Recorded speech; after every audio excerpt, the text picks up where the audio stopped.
पता है, गणित की कुछ समस्याएं ना असल में एक जासूसी कहानी जैसी होती हैं, जहां जवाब एक छिपे हुए सुराग में होता है। आज हम एक मुश्किल दिखने वाले इंटीग्रल को हल करने के लिए ठीक ऐसे ही एक छिपे हुए पैटर्न की जासूसी करने वाले हैं। तो ये है हमारी आज की पहेली। हमें इस इंटीग्रल का मान निकालना है। अब पहली नज़र में ये थोड़ा डरावना लग सकता है ना? खासतौर पर ये जो स्क्वायर रूट वाला हिस्सा है। सच कहें तो यही है जो इसे सीधे सीधे हल होने से रोक रहा है। तो अगर हम जरा और ध्यान से देखें तो असली मुश्किल की जड़ ये हिस्सा है, 1 + 4x²। इसको ना एक ताला समझिए, जिसे खोलने के लिए हमें एक बहुत ही खास चाबी की जरूरत है।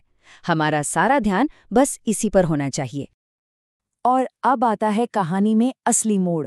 इस स्लाइड को जरा गौर से देखिए।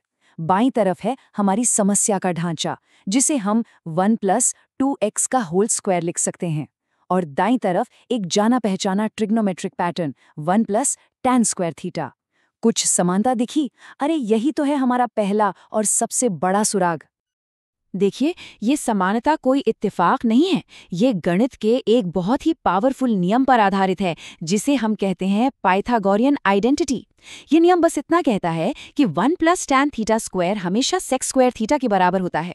और यही वो मास्टर की है जो हमारी पहेली के इस मुश्किल ताले को खोलेगी।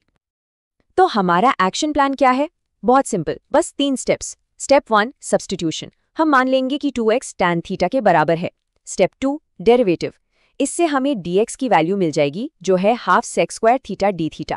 और फिर आता है स्टेप 3 सिंप्लीफिकेशन। पाइथागोरियन आइडेंटिटी की मदद से वो मुश्किल सा दिखने वाला स्क्वायर रूट वाला हिस्सा अब सिर्फ sec² बन जाएगा।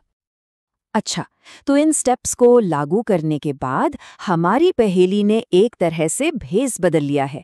हमारा इंटीग्रल अब x की दुनिया से निकलकर थीटा की दुनिया में आ गया है, और अब कुछ ऐसा दिख रहा है। रुकिए, अब ये थोड़ा उलझा हुआ लग सकता है, पर असली जादू तो अब शुरू होने वाला है। और ये देखिए, वाह, सब कुछ कितनी खूबसूरती से कट गया। sec² को sec से डिवाइड करने पर हमारे पास सिर्फ sec बचा। मतलब हमारी वो मुश्किल पहेली अब एक बेहद आसान और जाने पहचाने इंटीग्रल में सिमट गई है। यही तो है इस मेथड का असली कमाल। अब ये एक स्टैंडर्ड इंटीग्रल है जिसका हल हम सबको पहले से पता है, ½ ln mod sec² + tan²। और हाँ, वो कांस्टेंट c, उसे नहीं भूलना है। तो देखा जाए तो हमारी पहेली तो हल हो गई, लेकिन एक छोटा सा पेंच है। जवाब अभी थीटा की भाषा में है। हम मंजिल के बिल्कुल करीब हैं, बस एक आखिरी काम बाकी है। हमें इस जवाब को वापस इसकी असली भाषा यानी x में बदलना होगा। तो सवाल ये है कि ये ट्रांसलेशन होगा कैसे?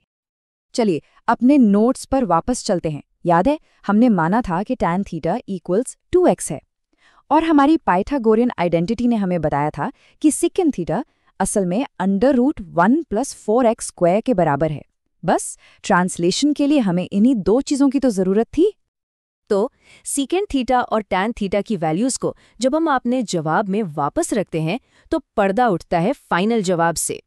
हमारी जासूसी कहानी पूरी हुई। Case closed. ये रहा हमारी उस पहेली का खूबसूरत और पूरा हल।